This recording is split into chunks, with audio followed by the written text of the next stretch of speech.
BJP JDS ನಾಯಕರಿಂದ ಪಾದಯಾತ್ರೆಗೆ ಈಗಾಗಲೇ ಚಾಲನೆ ಸಿಕ್ಕು ಮುಂದುವರಿತಾ ಇದೆ. ಮೈಸೂರು ರೋಡ್ನಲ್ಲಿ ಈ ಪಾದಯಾತ್ರೆ ಸಾಗ್ತಾ ಇದೆ. ಇನ್ಫ್ಯಾಕ್ಟ್ ಮಳೆಯ ನಡುವೆಯೂ ಕೇರ್ ಮಾಡದೆ ಪಾದಯಾತ್ರೆಯನ್ನು ಮುಂದುವರಿಸ್ತಾ ಇದ್ದಾರೆ. ಬಿಜೆಪಿ ಹಾಗೂ ಜೆಡಿಎಸ್ನ ಸಹಸ್ರ ಸಂಖ್ಯೆಯ ಕಾರ್ಯಕರ್ತರು ಕೂಡ ಈಗಾಗಲೇ ಪಾಲ್ಗೊಂಡಿದ್ದಾರೆ. ಮೈಸೂರು ಚಲೋಗೆ ಡೇ 1 ನಲ್ಲಿ ಜಂಟಿಯಾಗಿ ಕಾರ್ಯಕರ್ತರು ಕೂಡ ಹೆಜ್ಜೆ ಹಾಕ್ತಾ ಇರುವಂತಹ ರೀತಿಯನ್ನ ನೀವು ಗಮನಿಸ್ತಾ ಇದ್ದೀರಾ. ಸಿದ್ದರಾಮಯ್ಯ ಅವರ 45ರಿಂದ 50 ವರ್ಷದ ರಾಜಕೀಯ ಇತಿಹಾಸದಲ್ಲೇ ಮೊದಲ ಬಾರಿಗೆ ಅವರ ಮೇಲೆ ವೈಯಕ್ತಿಕವಾಗಿ ಭ್ರಷ್ಟಾಚಾರದ ಆರೋಪ ಕೇಳಿಬಂದಿರೋದು.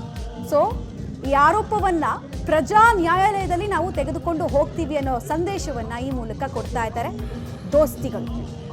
ಪಾದಯಾತ್ರೆಗೆ ಸಿಗ್ತಾ ಇರುವಂತಹ ರೆಸ್ಪಾನ್ಸ್ ಅನ್ನ ಕೂಡ ನೀವು ಗಮನಿಸ್ತಾ ಇದ್ದೀರಾ. ಡೇ 1 16 ಕಿಲೋಮೀಟರ್ ಇರುತ್ತೆ. ಆನ್ ಎನ್ ಆವ್ರೇಜ್ 20 ಕಿಲೋಮೀಟರ್ ನಾವು ಪಾದಯಾತ್ರೆ ನಡೆಸ್ತೀವಿ ಅಂತ ಹೇಳಿದ್ರು. ಬಟ್ ಮೊದಲ ದಿನ 16 ಕಿಲೋಮೀಟರು ಕೆಂಗೇರಿಯಿಂದ ಸ್ಟಾರ್ಟ್ ಆಗಿ ಸದ್ಯಕ್ಕೆ ಬಿಡದಿಯನ್ನ ತಲುಪಬೇಕಾಗಿದೆ. ಮೈಸೂರು ರೋಡ್ನಲ್ಲಿ ಈ ಪಾದಯಾತ್ರೆ ಸಾಗ್ತಾ ಇದೆ.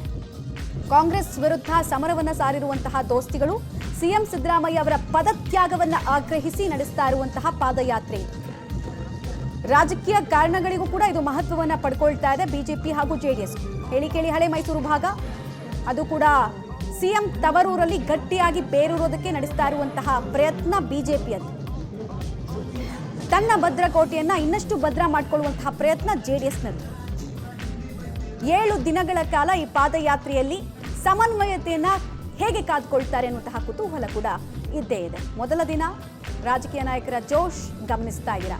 ಆರ್ ಅಶೋಕ್, ವಿಜಯೇಂದ್ರ, ಅಶ್ವಥ್ ನಾರಾಯಣ್, ಚಲವಾದಿ ನಾರಾಯಣ ಸ್ವಾಮಿ ಆದಿಯಾಗಿ ಬಹುತೇಕ ಬಿಜೆಪಿಯ ಫ್ರಂಟ್ ರನ್ನರ್ಸ್ ಎಲ್ಲರೂ ಕೂಡ ಪಾಲ್ಗೊಂಡಿದ್ದಾರೆ.